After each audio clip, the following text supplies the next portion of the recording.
Hello student, welcome back to my YouTube channel Arihant lecturer. जितने भी बच्चे क्लास 10th या 12th में हैं, ये वीडियो उनके लिए सबसे ज़्यादा इंपॉर्टेंट है। पर बच्चों, आज की इस वीडियो में हम बात करेंगे कि आपको बोर्ड एग्जाम में निबंध कैसे लिखना है, और एक मोस्ट इंपॉर्टेंट निबंध लेकर आया हूं। और ये जो निबंध है 110% आपकी बोर्ड एग्जाम में आएगा, और आएगा तो आपको कैसे लिखना है कि आपके एक भी नंबर ना कटे। और निबंध एक ऐसा टॉपिक होता है जहां पे एग्जामिनर, जो शिक्षक आपकी कॉपी को चेक करते हैं, उनके हाथ में एक मौका होता है, यहां पे वो आपके 1.5 से 2 नंबर काट लेते हैं। लेकिन अगर आज की इस वीडियो को आप देख लेते हो तो ये मौका जो है एग्जामिनर और शिक्षक का, ये मैं उनके हाथों से छीन लूंगा और आपका एक भी नंबर नहीं कटेगा। ये मेरी 100% गारंटी है। निबंध लिखने का सबसे बेस्ट तरीका क्या होता है, कैसे लिखना है, आज की इस वीडियो में हम देखेंगे। अगर आप कक्षा 10वीं या 12वीं में हो तो ये निबंध आपके लिए सबसे महत्वपूर्ण निबंध है, और ये आएगा एग्जाम में। बोर्ड परीक्षा में निबंध लिखने का सबसे जबरदस्त और नया तरीका क्या है, निबंध को कैसे लिखना, टॉपर कैसे लिखते हैं,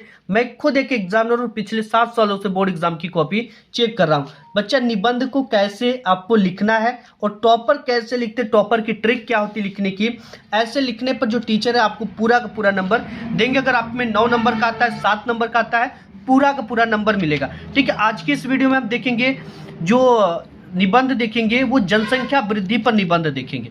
किस पर देखेंगे बच्चा? जनसंख्या वृद्धि पर निबंध हम देखने वाले हैं। आपको कैसे लिखना है, सबसे पहले ये जो क्वेश्चन पेपर आता है बच्चा, इसमें पूछता कैसे है ये इंपॉर्टेंट है। यहाँ पर देखिए दे रखा है जनसंख्या वृद्धि। ठीक है, और भी बहुत सारे पेपर में अलग अलग तरीके से पूछता है। जिस भी तरीके से पूछे आपको लिखना सिर्फ ऐसे ही है। जैसे यहाँ पर पूछ रखा है जनसंख्या वृद्धि के कारण लाभ और हानि।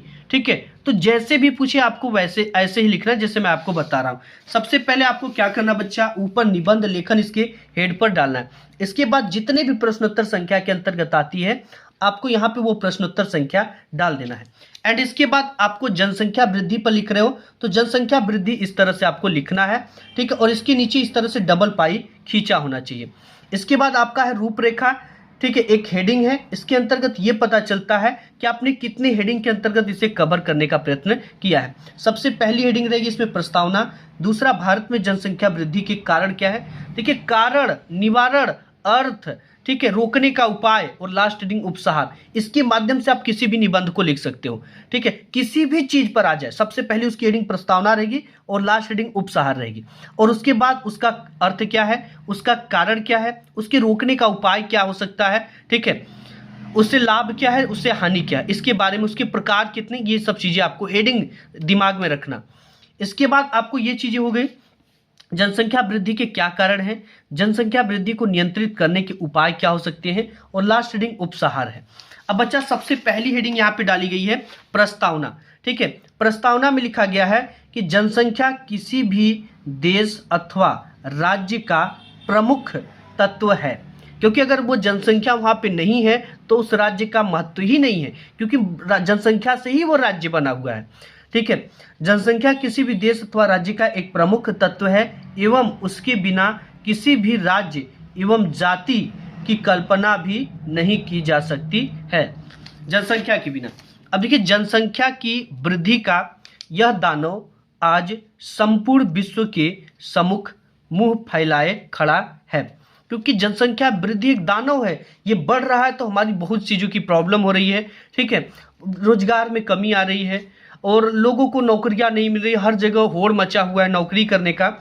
तो ये जो है आज जनसंख्या वृद्धि, आज वृद्धि का यह दानव आज संपूर्ण विश्व के सम्मुख मुंह फैलाए खड़ा है, क्योंकि जिस गति से जनसंख्या में वृद्धि हो रही है बच्चा, वह अत्यंत चिंता का विषय है। हमारा भारत सबसे ज्यादा जनसंख्या वाला देश बन चुका है। जनसंख्या की इस अपार वृद्धि के कारण संपूर्ण देश की प्रगति अवरुद्ध हो रही है। जनसंख्या की वृद्धि के कारण संपूर्ण देश की जो प्रगति है वो अवरुद्ध हो रही है। भारत में विश्व की जनसंख्या का 6वां भाग निवास करती है। पूरे विश्व में जितना जनसंख्या है उसका 6वां भाग केवल भारत में निवास करती है। ठीक है, नेक्स्ट देखते हैं। तो देखिए, आपको बीच बीच में कोटेशन इंग्लिश हिंदी दोनों में आप लिख सकते हो। जैसे यहाँ पर लिखा गया है कि अधिक जनसंख्या एक विपत्ति है, ये विनाश की उत्पत्ति है। जाहिर सी बात है कि जनसंख्या अधिक होगा तो विपत्ति खड़ा हो जाएगा। ठीक है, और ये विनाश का भी उत्पत्ति कर देगा। भारत में जनसंख्या वृद्धि क्या है? देखिए, भारत की जनसंख्या में बहुत ही तीव्रता से बढ़ोतरी हुई है, जिसके कारण भारत की आर्थिक स्थिति दिन प्रतिदिन खराब होती जा रही है। जाहिर सी बात है कि जनसंख्या वृद्धि होगा तो लोगों को रोजगार देने का काम भी होगा, लोगों का भरण पोषण पालन भी करना पड़ेगा, तो इससे जो है भारत की स्थिति जो है दिन प्रतिदिन खराब होती जा रही है। भारत में जनसंख्या वृद्धि के कुछ विशेष कारण इस प्रकार से हैं। सबसे पहला जो कारण है वो अशिक्षा है। लोगों को जानकारी ही नहीं है, लोगों को नसबंदी के बारे में पता नहीं है, लोगों को परिवार नियोजन के बारे में पता नहीं है, ठीक है, कि उससे जनसंख्या और इसको ये अभाव नहीं हो रहा कि ज़्यादा जनसंख्या होगा तो क्या लाभ होगा, क्या हानि होगा, कैसे बच्चों का शादी विवाह होगा, क्योंकि महंगाई इस कदर पे बढ़ रही है। तो अशिक्षा है सबसे पहली, और रूढ़िवादिता है कुछ। रूढ़िवादिता का मतलब क्या है? धर्म के लोग मानते हैं कि मतलब कि लड़की के बाद लड़का होना जरूरी है, क्योंकि एक परिवार लड़का रहेगा तो वंश चलाएगा। ये रूढ़िवादी है, धार्मिक कुछ मान्यताएं हैं, ठीक है। और मुखाग्नि लड़के को ही दिया जाता है, ये सब हमारे समाज की जो है अंधविश्वास है, रूढ़िवादिता हो गया। और यहाँ की जो है गर्म जलवायु, जिससे लड़कियां बहुत जल्दी जो है क्या होते हैं, बच्चे उत्पन्न करने के लिए तैयार हो जाते हैं। गर्म जलवायु के कारण जो है बच्चे जल्दी से तैयार हो जाते हैं, ठीक है। और बाल विवाह जो है हमारे यहाँ बाल विवाह हो जाती है, जिससे बच्चे जो है नासमझ होते हैं और ज़्यादा से ज़्यादा बच्चे उनके हो जाते हैं। और दरिद्रता है, कुछ ऐसी चीज़ें हैं, दरिद्रता भी है, ठीक है, आदि इसके सबसे प्रमुख कारण है भारत में जनसंख्या वृद्धि के। अब इसके बाद है हमारे देशवासी जनसंख्या वृद्धि से होने वाले नुकसानों के प्रति आज भी लापरवाह हैं। उनको ये नहीं पता है कि जनसंख्या वृद्धि होगी तो हमारे देश पर भी इसका भार पड़ेगा, चीज़ों का अभाव होगा, ठीक है, और इसके साथ ही साथ उनके शादी विवाह का खर्च भी हमें उठाना पड़ेगा। सब लापरवाह है शिक्षा का, क्योंकि आज के समय बहुत ज़्यादा महंगाई है। और इतना ही नहीं, वे संतान को ईश्वर की देन मानते हैं और कहते हैं कि यार भगवान ने हमको दिया है तो हमें इसको अपनाना ही पड़ेगा, ये हमारे बस का बात नहीं है, ये भगवान की देन है। ये हमारे यहाँ जो है एक मिथ्या है। वे संतान को ईश्वर की देन मानते हैं और जनसंख्या वृद्धि पर नियंत्रण करना पाप मानते हैं। जैसे कुछ ऐसे धर्म होते हैं जिसमें नसबंदी है ही नहीं, ठीक है, उसमें ये चीज़ों को कराना पाप मानते हैं लोग। तो ये भी एक जनसंख्या बढ़ने का कारण है। निश्चित ही यदि ऐसा चलता रहा तो मानव जीवन अत्यंत संघर्षपूर्ण एवं अशांत हो जाएगा, यानी काफ़ी ज़्यादा कठिनाइयों का सामना करना पड़ेगा। निश्चय ही जनसंख्या विस्फोट भारत के लिए एक अभिशाप है।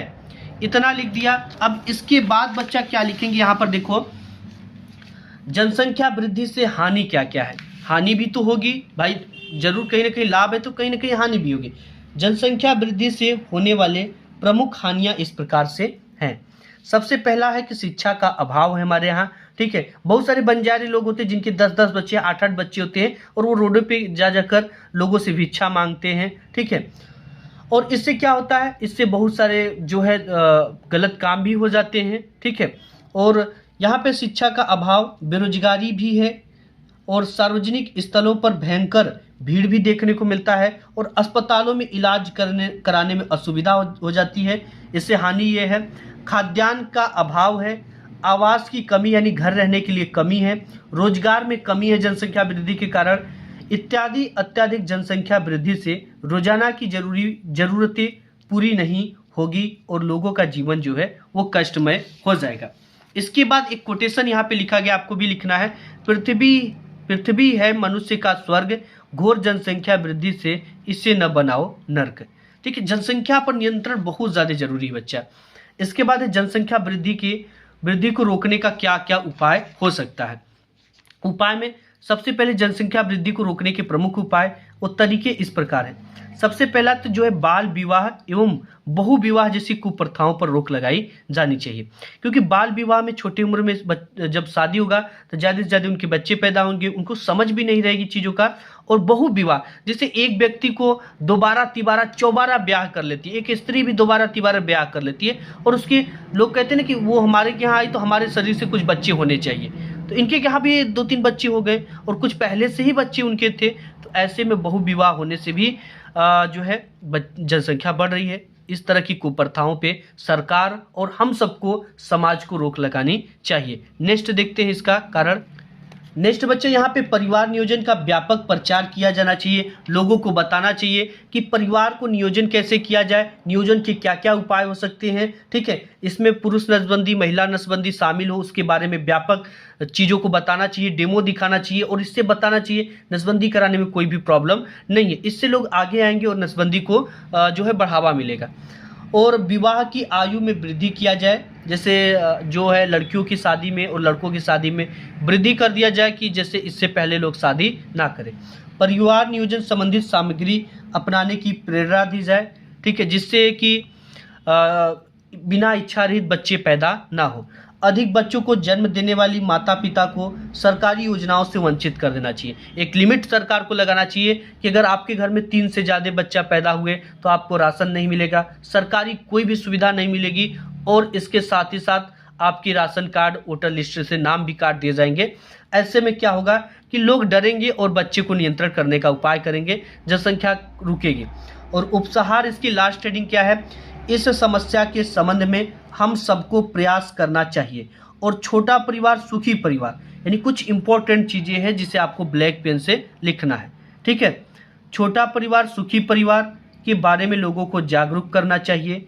जनसंख्या वृद्धि से हानि के बारे में अशिक्षित लोगों को जागरूक करना चाहिए। एक कैंप उनके गांव-गांव में जाकर लगाना चाहिए और उसके बारे में बताना चाहिए। पुरानी रूढ़िवादी विचारों से लोगों को दूर करना चाहिए और नई नई चिकित्सा पद्धतियों के प्रयोग द्वारा गर्भधारण को रोकना चाहिए। इन सब तरीकों से हम इस खतरनाक समस्या से बच सकते हैं। ऐसे आपको अपने एग्जाम में पूरा का पूरा निबंध लिखना है और ये आएगा, इसको अच्छी तरीके से तैयार कर लेना। आज की इस वीडियो में बस इतना ही। वीडियो पसंद आए तो लाइक करना, अपने दोस्त यार में से शेयर करना। मिलूंगा एक नेक्स्ट वीडियो में, तब तक के लिए धन्यवाद।